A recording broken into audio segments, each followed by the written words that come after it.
अभी हाल ही में उत्तर प्रदेश में एक महिला के द्वारा दुर्गा माता को लेकर एक अभद्र टिप्पणियां की गई। पहले इस महिला के द्वारा एक गाना बनाया गया जिसमें माँ दुर्गा को प्रोस्टिट्यूट से कंपेयर किया गया। इसके बाद जब ये गाना तूल पकड़ा, हाइप में आया, तब ये महिला ऑनलाइन आती है और फिर माँ दुर्गा को देती है। इसने लाइव में आके माँ दुर्गा को लेकर बहुत गंदी बहुत अभद्र टिप्पणियां की कि महिषासुर आदिवासी मूल निवासी यहाँ का राजा और दुर्गा एक क्या कहते कहेंगे कहेंगे ना कहेंगे और किस शब्द से साबित करेंगे, जिसको लेके पूरा ट्विटर एक साथ खड़ा हो गया। इस महिला को लेके उत्तर प्रदेश में 7 FIR और अलग अलग स्टेट में भी कई FIR किए गए। इसके बाद इसको अरेस्ट करके जेल भेज दिया जाता है मिर्जापुर पुलिस के द्वारा। 23/9/2025 को पुलिस टीम द्वारा मुख्य आरोपी सरोज सरगम एवं सह अभियुक्त उनके पति राम मिलन बिन को भी अरेस्ट किया गया। अभी हाल ही में ये औरत, इसका पति और इसके सारे टीम वाले जेल जा चुके हैं और जिस जमीन पे इन्होंने कब्जा कर रखा था उस पे भी सरकार अपना काम कर रही है। सरोज सरगम द्वारा करीब 15 बीघे से ज़्यादा वन भूमि को अवैध कब्जा कर लिया गया था, जिसको आज संयुक्त टीमों द्वारा मिलकर कब्जा मुक्त करवाया गया। लेकिन सवाल यहाँ पे सिर्फ इस महिला मतलब सरोज सरगम का नहीं है, सवाल आज के डेट में हर उस व्यक्ति से है जो हिंदू देवी देवताओं को लगता है। अभी मैं आपको जो बात बताने वाली हूँ ना, हो सकता है ये बात आपको ऑफेंड कर दे, लेकिन ये बात सत्य है। हिंदुस्तान में हिंदू देवी देवताओं देने वाले इतने मुसलमान नहीं है जितने स्वयं हिंदू हैं। आज के डेट में हमारे समाज में कुछ वर्ग के लोग जो SC और ST समाज से आते हैं, वो अपने आप को हिंदुओं से अलग मानते हैं, इसलिए वो हिंदू देवी देवताओं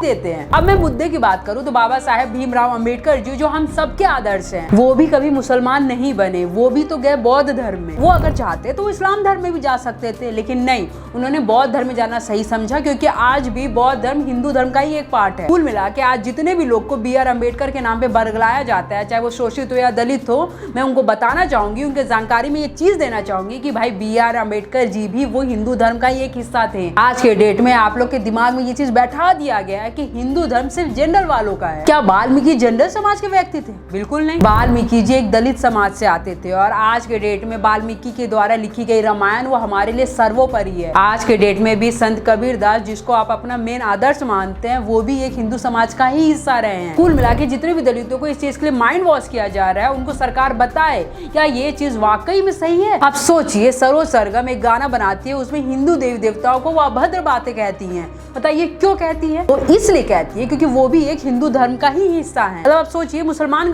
बक रहा है, हिंदू धर्म का ही एक व्यक्ति जो हिंदू समुदाय से ही आता है, वही हिंदू देवी देवताओं को गाली बक रहा है। रही बात सरोज सरगम की, तो इसमें हमने रिसर्च किया तो हमें पता चला कि ये एक कन्वर्टेड क्रिश्चियन है। लेकिन ये एक फैक्ट है कि आज के डेट में हिंदुस्तान में हमारे दलित भाई बहनों के मन में ये चीज डाल दिया गया है कि हिंदू देवी देवताएं बहुत गलत है। हिंदू देवी देवताओं की पूजा सिर्फ ब्राह्मण लोग करते हैं या अपर कास्ट के लोग करते हैं, ये दलितों के लिए या नीचे कास्ट वालों के लिए नहीं है। जबकि आप मुझे बताइए कि आपको कब किस मंदिर में जाने से रोक लिया गया? देखिए, मुझे आपके गाँव के मंदिरों के बारे में तो नहीं पता, लेकिन जितने भी प्रमुख मंदिर है उनमें आज तक किसी का आधार कार्ड नहीं चेक किया गया। आज भी आप किसी भी मंदिर में जा सकते हैं और आराम से दर्शन कर सकते हैं। आपके मन में जो ब्राह्मणों के प्रति, अपर कास्ट के प्रति जो नफरत डाली जा रही है, क्या वो चीज सही है? आप एक बार अपने आप से पूछिए। कोई भी क्राइम अगर हिंदुस्तान में होता है तो उसमें सबसे पहले जाति देखी जाती है। उस क्राइम में अगर कोई जाति का एंगल निकल जाता है, कोई छोटा या अपर कास्ट का हो जाता है, तो भाई उसमें साफ कह दिया जाता है कि भाई ये ब्राह्मण था इसलिए इसने ऐसा किया, वो दलित था इसलिए उसके साथ ऐसा हुआ। कुल मिला के आपके दिमाग में ये बात डाल दी गई है कि जितने भी क्राइम होंगे वो इंटेंशनली होंगे और इसलिए होंगे क्योंकि आप दलित हैं। आप सोचिए, हिंदुस्तान में शिक्षा का अधिकार बाबा राव अम्बेडकर ने सबको दिया है। आज की डेट में शिक्षा के आधार पे हम कितना आगे बढ़ रहे हैं और वहीं पे हम ये चीज सोच रहे हैं कि हम अपने ही लोगों को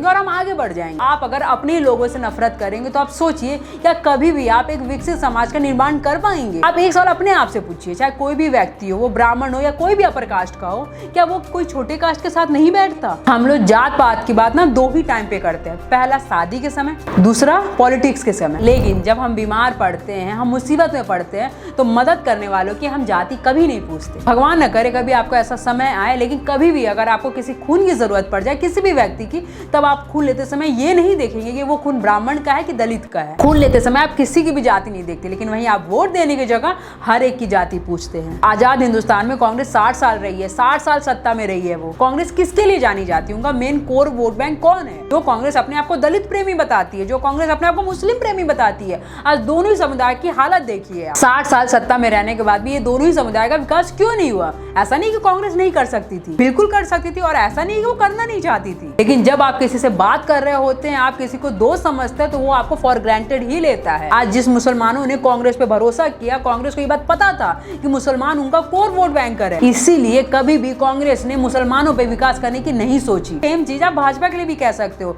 भाजपा जिसके लिए अपने आप को जानी जाती है, उनका कितना विकास कर रही है वो आप देख ही रहे हो। कुल मिला के मेरा यहाँ पे बस इतना सा कहना है कि जब भी आप कभी वोट देने जाएं, जब भी वोट का सोचे, तो आप जाति के बजाय ये चीज सोचे कि उनका कर्म क्या है, वो आपके लिए कितना काम कर सकता है, कितना खड़ा हो सकता है आपके लिए। आप इस चीज पे ध्यान दें। आप ये ना सोचे कि भाई मैं इनको जानता हूँ। अगर आप जान के वोट देंगे ना, तो आपको फॉर ग्रांटेड ही लिया जाएगा। दूसरी बात, जैसे कि हमने वीडियो की शुरुआत सरोज सरगम से करी थी, वैसी गलतियां आप ना करें। कुल मिला के आज अगर आप किसी भी हिंदू देवी देवताओं को देते हैं ना, तो सबसे पहली बात तो ये कानूनन गलत होता है। दूसरी बात, सामाजिक तौर पे आप अपने लिए दूरियां बढ़ा रहे हैं। अभी मैंने आपको खून का एग्जांपल दिया था, वैसे ही अगर आपको जब भी कभी जरूरत पड़ेगी, आपके साथ अपने लोग ही नहीं खड़े होंगे। कुल मिला के हम भी बाबा साहब का सम्मान करते हैं, हम भी वाल्मीकि जी का सम्मान करते हैं, और यहाँ पे मेरी ये अपेक्षा नहीं है कि भाई आप भी सम्मान करो। मेरा बस यहाँ पे ये कहना है कि भाई आप गलत ना बोलो, क्योंकि ये चीज आपके लिए भी प्रॉब्लम क्रिएट कर सकती है। क्योंकि हमारे देश का संविधान और हमारे बाबा साहब ने हमें ये ताकत दी है कि अगर कोई भी व्यक्ति हमारे धर्म के अगेंस्ट में कुछ भी बोलेगा,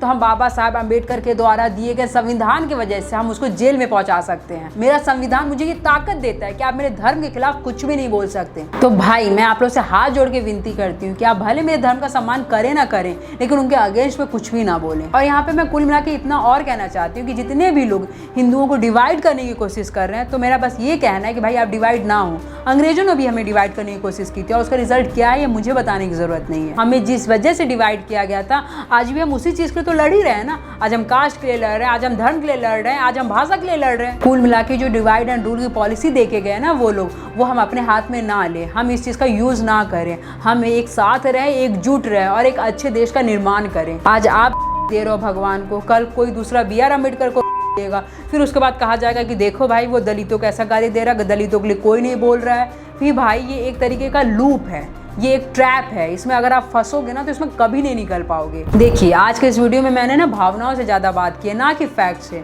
अगर आपको मेरी वीडियो थोड़ी भी अच्छी लगी तो इस वीडियो को लाइक करना बिल्कुल भी ना भूलें। और हाँ, इस वीडियो को शेयर जरूर करें। आप इसको डाउनलोड करके व्हाट्सएप पे भी शेयर कर सकते हैं, इसमें मुझे कोई भी प्रॉब्लम नहीं है। बाकी अब मिलते हैं नेक्स्ट वीडियो में नए टॉपिक के साथ। तब तक के लिए जय श्री महाकाल, जय भारत, जय संविधान।